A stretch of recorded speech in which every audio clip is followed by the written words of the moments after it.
Sunday morning காலைல எல்லோரும் கேட்குற விஷயம் என்ன, சிக்கனா மட்டனா ஃபிஷ்ஷா?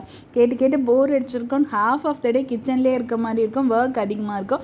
ஒரு சிம்பிள் அண்ட் குயிக்கான ஒரு ரெசிபியோடு தான் வந்திருக்கேன். ஆக்சுவலாக சிங்கப்பூர் சிக்கன் ரைஸ் தான் பண்ண போகிறோம். ஒரு 2 லிட்டர் பேன் ஒரு பெரிய பேன் எடுத்துங்க, இல்லை 2 லிட்டர் வாட்டர் ஆட் பண்ணுங்கள். ஒரு பீஸ் லெமன் கிராஸ், ஒரு chicken stock cube, chickens, ginger garlic paste plus ஒரு பீஸ் ஆஃப் ஜிஞ்சர், கொஞ்சம் சால்ட் ஆட் பண்ணுங்கள். ஒரு 15 to 20 மினிட்ஸ் நல்லா பாயில் ஆகணும். அப்போ தான் அதோட எசன்ஸ் எல்லாமே இறங்கும். நல்லா பாயில் ஆனோடனே கொஞ்சம் ஒரு ஹாஃப் கப் ஆஃப் இது வந்து இதுக்கு சூப்புக்கு எடுத்து வச்சுருங்க. பிகாஸ் அதுதான் நம்ம ஸ்ப்ரிங் ஆனியன்ஸ் ஆட் பண்ணி சூப்பாக சர்வ் பண்ண போகிறோம். அண்ட் இது முடிஞ்ச உடனே அண்ட் செகண்ட் இது சிக்கனையும் தனியாக எடுத்து வச்சுக்கோங்க. அண்ட் வந்து அது கூட ரைஸை ஆட் பண்ணிவிட்டு ஒரு 10 மினிட்ஸ் குக் ஆன உடனே, நார்மலாக நம்ம வீட்டில் யூஸ் பண்ணுற ரைஸே ஆட் பண்ணலாம்.